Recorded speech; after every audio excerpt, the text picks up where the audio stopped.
Bonjour à tous et bienvenue chez Bourse Profit pour cette nouvelle vidéo. Aujourd'hui, on se retrouve pour la deuxième vidéo de cette longue série sur Ichimoku où je vais vous délivrer une stratégie entière, une stratégie efficace avec l'indicateur Ichimoku Kinkoyo. Donc c'est une série de 8 vidéos que j'ai déjà commencé. Donc dans la première vidéo que vous avez normalement regardée, vous avez compris pour quelles raisons je donnais cette stratégie gratuitement. Je vous avais également livré les inconvénients, les avantages de cette stratégie et les raisons pour lesquelles je ne tradais plus avec. Je vais donc vous la livrer gratuitement sur plus de 8 vidéos.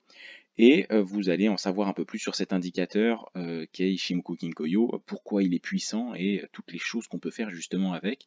Donc c'est vraiment, ça peut vraiment être assez passionnant et puis avec de la pratique, ça peut être rentable pour vous et tout ça de manière gratuite. Donc je vous invite dans un premier temps à vous abonner à cette chaîne pour ne pas rater les prochaines vidéos et pour voir quand je sortirai justement les prochaines vidéos de cette série.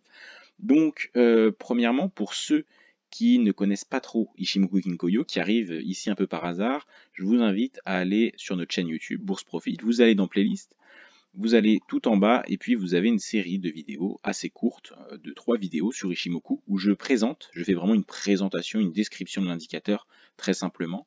Donc, il y a 3 vidéos, vous en avez pour une trentaine de minutes et c'est vraiment bien pour commencer à débuter parce que là dans cette série de vidéos on va plus loin, je vous livre carrément une stratégie donc forcément ça demande un peu plus d'effort, de compréhension. Donc voilà, si on débute, qu'on n'a pas trop entendu parler d'Ichimoku, qu'on maîtrise pas trop encore, je vous conseille vraiment d'aller regarder ces vidéos dans un premier temps. Voilà, il y en a pour 35-40 minutes, donc c'est vraiment assez court. Et puis surtout, ça vous donne vraiment un premier pas, une première compréhension de cet indicateur, donc c'est vraiment bénéfique. Bon, maintenant, voilà, on arrive directement sur notre plateforme d'analyse avec Ichimoku. Alors, moi, j'utilise TradingView, vous pouvez utiliser une autre plateforme d'analyse.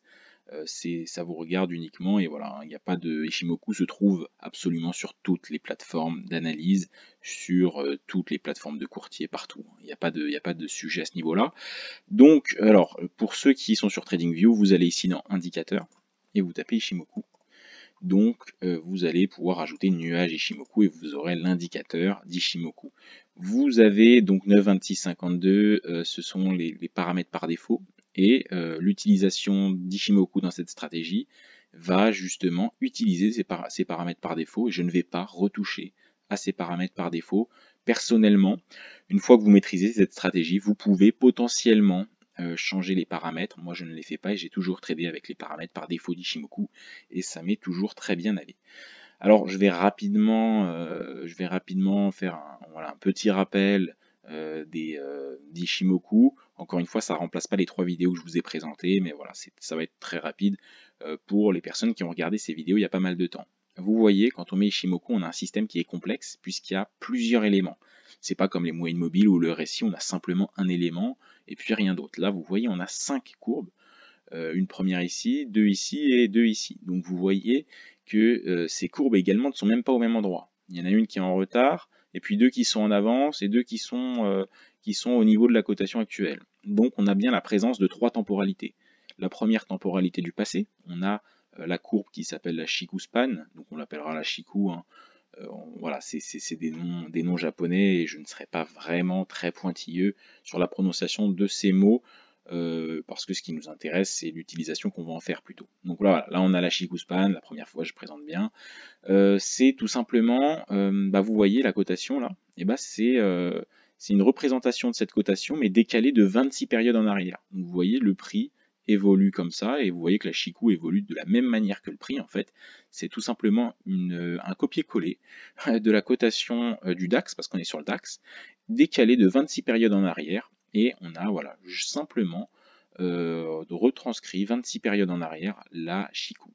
Donc elle va nous servir, vous le verrez hein, tout au long de la série de vidéos, vous verrez à quoi elle va nous servir, mais en gros ça va nous donner un petit peu le passé, la mémoire du marché, ça va mettre en relief des zones assez importantes, des zones de support, des zones de résistance, parce que voilà, ça nous met directement en avant des zones qui vont se former. Ça peut également nous permettre de voir des mouvements de prix qu'on n'a pas vraiment vus sur les cotations en direct. Donc ça peut servir à ça. Alors encore une fois, moi c'est une des courbes que j'utilise le moins dans Ichimoku, même si j'utilise Ichimoku dans la globalité, dans le système qu'il est.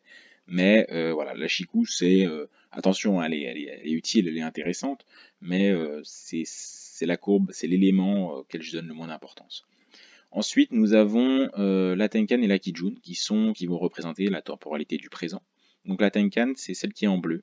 Alors vous pouvez changer également les codes couleurs dans les configurations. Moi, je vais laisser ça comme ça me va très bien.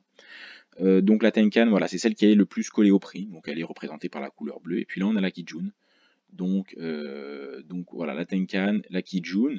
Comment sont-elles calculées? Donc la Tenkan, qui est en bleu, elle est calculée. En fait, elle va prendre en considération les 9 derniers chandeliers et on va faire la moyenne du point le plus haut et du point le plus bas sur les 9 derniers chandeliers.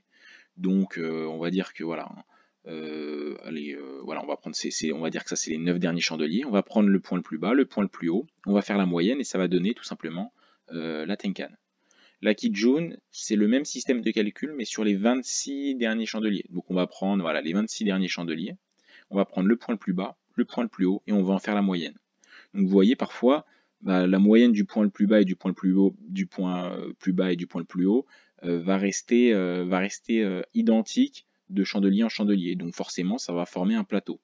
Ça va former une droite totalement similaire, parce qu'en fait, le point le plus haut et le point le plus bas n'a pas changé. Donc là, quand on reforme un nouveau chandelier, ben, on a toujours le même plus bas, le même plus haut et le même plus bas. Donc forcément, ça donne un plateau. Donc ça, c'est la Tenkan et la Kijun. Et puis ensuite, dans la temporalité du futur, on a le Kumo, le nuage. Donc le nuage, il est tout simplement formé de la Senkuspana et la Senkuspan-B. Donc j'appellerai toujours la SSA et la SSB, c'est bien plus simple pour moi. Parce que voilà, j'arrive pas trop à prononcer ces noms-là, hein, comme un bon francophone. Donc voilà, Senkuspana, Senkuspan-B, la SSA, quand elle est au-dessus de la SSB, ça donne un nuage haussier, donc le remplissage est vert. Et puis quand c'est l'inverse, quand la SSA est en dessous de la SSB, on a justement un nuage qui est baissier et donc le remplissage est rouge. Donc comment est calculée justement la SSA et la SSB? Alors c'est très simple, la SSA, ça va être la moyenne de la Tenkan et de la Kijun qui va être projetée 26 périodes en avant. Donc voilà, la moyenne de ces deux-là, ça donne ça donne la SSA. Et puis la SSB, c'est la moyenne du point le plus haut et du point le plus bas, donc comme la Tenkan et la Kijun, sur 52 périodes en arrière. Donc on prend le point le plus bas, on prend le point le plus haut sur 52 périodes, et on le projette 26 périodes en avant. Donc ça nous donne la SSB. Donc vous voyez, hein, c'est des calculs qui sont un peu complexes. De toute façon, vous n'avez pas besoin d'apprendre par cœur ces calculs-là, ça ne vous servira pas dans la stratégie. Vous devez apprendre à utiliser ces éléments-là, pas à savoir les calculer. De toute façon, les plateformes que vous utilisez calculent ça automatiquement. Donc en gros, on a ces 5 éléments. On a un élément ici qui est assez important, donc le nuage. J'ai dit le nuage est haussier. Donc quand la SSA est au-dessus de la SSB, et le nuage est baissier quand la SSA est en dessous de la SSB. Et donc ensuite, on a justement ces deux petites courbes qui vont donner un petit peu la santé du prix à moyen terme. Et puis là, on a le cours qui est décalé de 26 périodes en arrière, qui va nous donner un petit peu un retour, une mémoire de ce qui s'est passé. Donc voilà comment se présente Ishimoku. Et nous, on va trader avec ces cinq éléments-là. Alors vous allez voir que par la suite, on peut rajouter quelques éléments, quelques indicateurs techniques, mais ça prend déjà la plus grosse partie de cette stratégie, et ça peut se suffire également uniquement à cet indicateur-là. Donc vous allez le comprendre, mais c'est une stratégie où nous tradons la tendance. On cherche à trader dans le sens de la tendance, c'est vraiment ce qui va nous aider le plus. Donc quand on a un nuage haussier, donc quand on a un nuage vert, on va forcément essayer de prendre des positions à l'achat. Le prix est au-dessus du nuage et le nuage est vert. Donc forcément, nous allons prendre des positions à l'achat. J'en profite également pour vous dire que vous pouvez prendre des notes, hein. C'est une stratégie qui peut être un peu complexe. Donc le mieux, c'est d'organiser ce que vous apprenez. C'est de prendre des notes. Alors les éléments qui sont vraiment importants, hein, vous n'allez pas prendre des notes sur tout ce que je dis.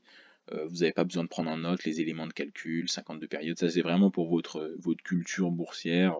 si je puis dire, mais vous n'avez pas vraiment besoin de prendre des notes sur ça, mais sur les éléments vraiment importants que je dis, par exemple, voilà, hein, prendre des positions à l'achat quand on est au-dessus du nuage et quand le nuage est vert, ça c'est un élément important que vous devez retenir si vous allez mettre en place cette stratégie. Donc ça doit être mis en évidence, ça doit être écrit parce que ça fera partie intégrante de votre plan de trading et de votre stratégie de trading. Donc pourquoi pas prendre des notes, je pense que c'est un plus, surtout si vous voulez vraiment commencer à backtester, à utiliser cette stratégie. Donc ça peut vraiment être un plus. Donc, voilà, c'était un petit aparté. Donc, je l'ai dit, nous allons chercher à trader dans le sens de la tendance. Donc quand la tendance est haussière, nous allons prendre des achats, et quand la tendance est baissière, nous allons prendre des ventes. Là, on voit que la tendance est à la hausse. Pour quelle raison? Alors, la tendance à court terme, hein, vous verrez qu'on utilisera plusieurs unités de temps dans les prochaines vidéos. Donc la tendance à court terme, elle est à l'achat. Elle est à l'achat, elle est à la hausse, parce qu'on est au-dessus du nuage, et en plus le nuage il est totalement haussier. Et ça on le voit, c'est clairement factuel, hein. Il n'y a pas besoin de faire une interprétation, c'est sous vos yeux. Parfois il y a des endroits un petit peu plus compliqués à détecter. On va voir des nuages qui sont tout fins, qui passent de vert à rouge alors qu'on est en dessous. Donc voilà, parfois on a des éléments qui sont pas très clairs. Mais quand on a un élément qui est très clair comme ça, là forcément, nous, ce qu'on souhaite faire, c'est prendre des positions à l'achat. De plus, le nuage, à quoi il va nous servir? Il va nous servir à parfois temporiser également. Donc, parfois, on va décider de ne pas prendre de position quand, tout simplement, la cotation est dans le nuage. Donc, par exemple, quand la cotation est dans le nuage, là, on ne prend pas de position, on observe simplement le marché. Voilà, là par exemple, hein, on est très longtemps dans le nuage. Quand on est dans le nuage, on a une zone d'indécision, une zone d'imprécision, donc le marché est dans un range. Ishimoku nous donne tout simplement le sentiment que le marché n'a pas de direction, les investisseurs ne sont pas vraiment clairs dans ce qu'ils veulent. Donc voilà, quand les cotations sont dans le nuage, tout simplement on temporise, on ne prend pas de position, on n'est ni acheteur ni vendeur. Quand le marché est au-dessus et que justement le nuage est vert, là on cherche à prendre des achats. Et puis pour prendre des ventes, c'est totalement l'inverse. Alors voilà, là je pense qu'on a une situation, alors c'est plutôt court, hein, mais globalement oui, on a une projection qui est baissière et on est sous le nuage. Donc là on va chercher des ventes. Là vous voyez, on cherche des achats. On est au-dessus, alors forcément nous sommes au-dessus, le nuage est vert, on prend des achats. Là, on a un marché qui est un peu plus complexe, hein, on le voit. Alors, on regarde aussi les horaires, hein, parfois qui peuvent être un peu ambigus, et donc là, voilà, hein, on prend des ventes. Donc, vous voyez, c'est très simple à détecter. Alors, vous verrez hein, qu'il y a plein d'autres conditions qui vont venir. Mais la première, c'est regarder le nuage. Le nuage, est-ce qu'il est haussier, est-ce qu'il est baissier, et puis notre position par rapport au nuage. Là, on voit qu'on est clairement au-dessus du nuage. Et en plus, le nuage est haussier, donc on cherche à prendre des achats. Donc ça, c'est la première condition. C'est regarder le nuage et regarder notre position par rapport au nuage. Ensuite, l'élément qu'on va regarder pour prendre position, ça va être, en fait c'est l'un des éléments le plus important, ça va être la Kijun. C'est vraiment l'élément qu'on va regarder très précisément. Donc voilà, c'est cette courbe en rouge. Alors on va regarder la Tenkan également, mais le vrai signal d'entrée se fera au niveau de la Kijun. Donc nous, ce qu'on va regarder, notre signal d'entrée, ça va vraiment être des cassures de Kijun. On va regarder des cassures de Kijun. Alors là, vous voyez, on a une cassure de Kijun. Alors là, on n'a pas de cassure, hein. On n'a pas de cassure de Kijun, donc on ne prend pas de position à la hausse dans toute cette zone-là. Là non plus, on n'en a pas. Nous, ce qu'on cherche vraiment, c'est des cassures de Kijun. Donc, imaginons que nous sommes ici. Le nuage, je vous rappelle que le nuage, il est projeté 26 périodes en avant, donc on sait que le nuage est vert. Nous sommes au-dessus du nuage, donc on cherche à prendre des positions à l'achat. Nous, ce qu'on va faire, on va prendre position quand le cours va franchir, va casser directement le prix et va casser directement la Kijun. Donc là, on a une cassure de Kijun. Cette cassure doit être franche, c'est vraiment un élément important. La cassure doit être franche, doit être directe, doit être instantanée. Donc là, on voit qu'on a une cassure qui est franche. On n'a pas un petit chandelier, on a vraiment une cassure qui est franche de la Kijun. Vous voyez également qu'on casse la Tenkan. Donc ça, c'est un bon élément. Donc ça, c'est un très bon élément. On casse la Kijun et la Tenkan. Donc là, on a un signal à l'achat. Alors vous verrez que je vais rajouter des conditions au fur et à mesure du temps, mais là vous commencez à comprendre. De toute façon, ça c'est un petit peu normal, hein, si la première vidéo ça vous semble un peu flou, c'est sur 8 vidéos, donc forcément que ça peut être un petit peu compliqué pour vous à la première vidéo. Mais le but, ça va être de comprendre, et puis je vais pas mal me répéter au cours des vidéos. Donc à la fin des 8 vidéos, normalement, vous aurez quand même une bonne vision globale. Donc là, voilà, on a un signal d'achat. On a un signal d'achat pour quelle raison? Parce qu'on casse ces deux courbes. Le plus important, c'est la cassure de la Kijun. C'est bien si on casse la Tenkan. On aurait pu avoir la Tenkan cassée avant. Par contre, si on n'avait pas cassé la Tenkan, on n'aurait pas pris position. Parce qu'il y aurait eu un élément à franchir encore. Donc là, voilà. On a un nuage haussier, on est au-dessus du prix, on casse les deux courbes. Ces courbes sont plates, donc pas de tendance baissière à court terme. On a une tendance légèrement neutre. Nous pouvons rentrer en position. Nous rentrons en position à la fermeture de ce chandelier-là. Ici, là. Voilà. On ne prend pas en position quand le chandelier est en train de se former. Hein. Bien évidemment, alors je vais enlever ça pour pouvoir le placer comme je veux. On ne prend pas de position quand le chandelier est en train de se former, parce que parfois, ça va nous sembler casser ces deux courbes, puis en fait, on va simplement former une mèche. Donc, on n'aura pas vraiment cassé ces courbes-là. Donc voilà, on veut une cassure qui soit nette et qui soit factuelle. Donc pour ça, il faut attendre la fermeture de ce chandelier. Là, à la fermeture du chandelier, on voit clairement qu'on a cassé déjà cette courbe. Donc c'est bon, on est en position, nous sommes à l'achat. Nous sommes à l'achat, et puis on verra le positionnement des stop-loss et des profits par la suite, mais on voit quand même qu'il y a un beau potentiel, haussier par la suite. On prend position, et on a pas mal de points qui vont pouvoir justement être pris. Alors je vais repositionner mon échelle, et puis globalement voilà, on a eu le temps de prendre ses profits parce qu'on a fait environ là on est plus d'une vingtaine de points, on le voit ici. Donc globalement, il n'y a pas de souci. On a pu prendre ses profits. Je rappelle qu'on est en M1 et qu'on fait, alors peut-être pas vraiment du scalping, parce que le scalping c'est des positions très très courtes. C'est un style de trading professionnel qui se fait avec des carnets d'ordre et certains outils très développés. Donc c'est pas vraiment du scalping à proprement parler, mais c'est voilà, alors de l'intra-scalping comme certains l'appellent. Donc c'est voilà, entre du day trading et du scalping, même si le scalping c'est censé être du très court terme. Donc voilà, appelez le style de trading comme vous voulez, de toute façon c'est que des mots, ça ne change rien.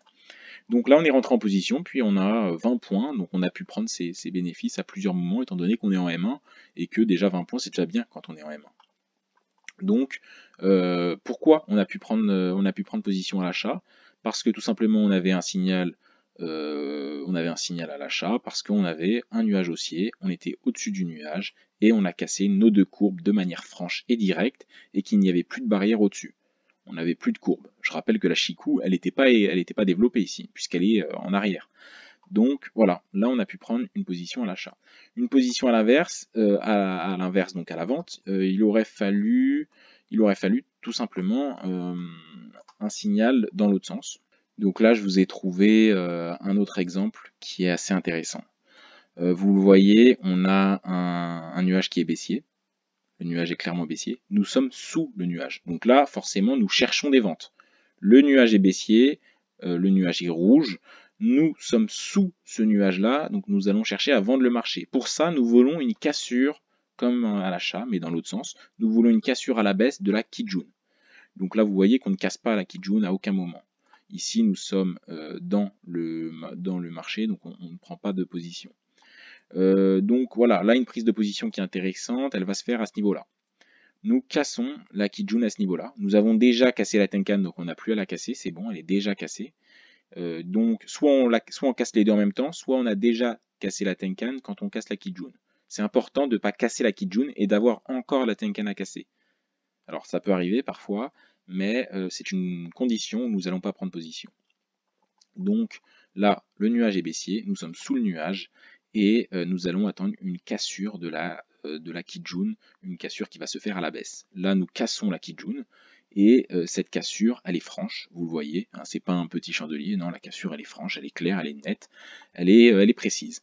Et donc ensuite, forcément, le potentiel baissier va être assez intéressant, et on aura suffisamment le temps de prendre ses profits et de prendre pas mal d'argent. Donc vous voyez les premières conditions de cette vidéo qui ont été développées. Je vais les écrire. Donc voilà, hein, pour résumer, j'ai noté ce qu'on a vu dans cette première vidéo. Pour prendre des positions à l'achat, nous cherchons un nuage haussier et être au-dessus du nuage. C'est une condition qui est impérative, qui est ultra importante. Et nous prendrons position à une première cassure franche de la Kijun. Cette cassure se fait à la hausse et elle doit se faire en même temps que la Tenkan, ou alors la Tenkan est déjà cassée, l'un ou l'autre. Soit nous cassons la Kijun et la Tenkan sur le même chandelier, soit nous cassons la Kijun alors que la Tenkan a été au préalablement cassée. À la vente, c'est le même schéma, mais à l'inverse. Donc c'est-à-dire que nous avons un nuage qui est baissier, nous sommes en dessous du nuage, et nous allons avoir une cassure franche de la Kijun à la baisse. Cette cassure franche se fait en même temps que la Tenkan, ou alors la Tenkan est déjà cassée. Donc voilà ce que nous avons vu dans cette première vidéo. C'était les bases, les fondations de cette stratégie. Vous n'avez pas suffisamment d'éléments pour être rentable avec, bien évidemment. Mais pour ça, on va développer ça dans les prochaines vidéos. Donc je vous invite à vous abonner, vraiment c'est ultra important. Likez la vidéo pour montrer le soutien, pour montrer que vous l'avez apprécié. Et puis n'hésitez pas à poser des questions en commentaire, nous dire si vous avez apprécié la vidéo ou pas. C'est vraiment important d'interagir ensemble. Merci de m'avoir écouté et à une prochaine vidéo.